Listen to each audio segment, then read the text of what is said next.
people have actually known you could do these things, for better or for worse, for decades, actually since the 60s.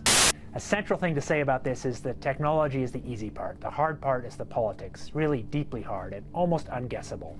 At this point, we have no regulatory structure whatsoever and no treaty structure, so it's really unclear how such a thing would be controlled.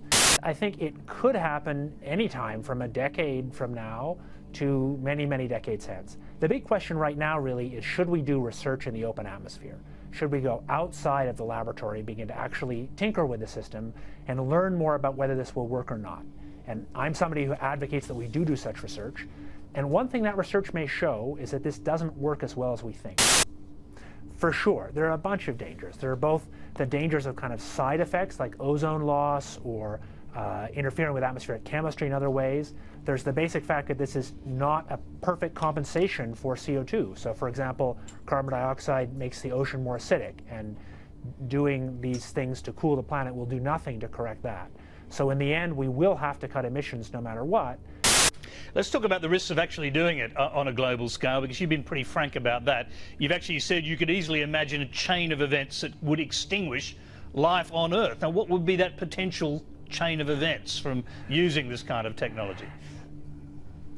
Yeah, I probably got quoted a little out of context there. I think the reason I've occasionally said that is that it illustrates the kind of power that this technology grants us. And I think, for better or for worse, what this technology gives us is this enormous kind of leverage and power to alter the climate, and to do it with a very small amount of money or material.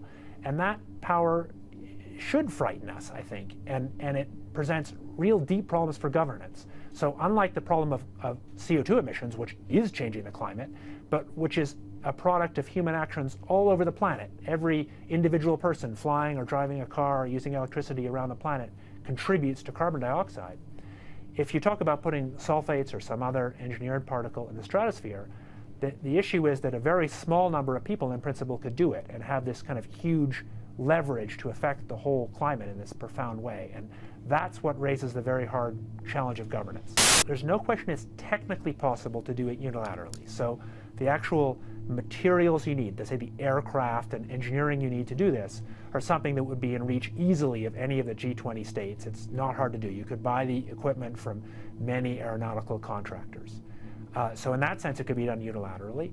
I think that there are scenarios under which it would happen in the real world unilaterally, but I don't think we should. I mean, I think you can exaggerate that possibility. But I think there are also kinds of unilateralism where you're not formally doing it in a legal multinational way, but where you do it with lots of consultation. And in that situation, what might happen is a small number of countries might do it,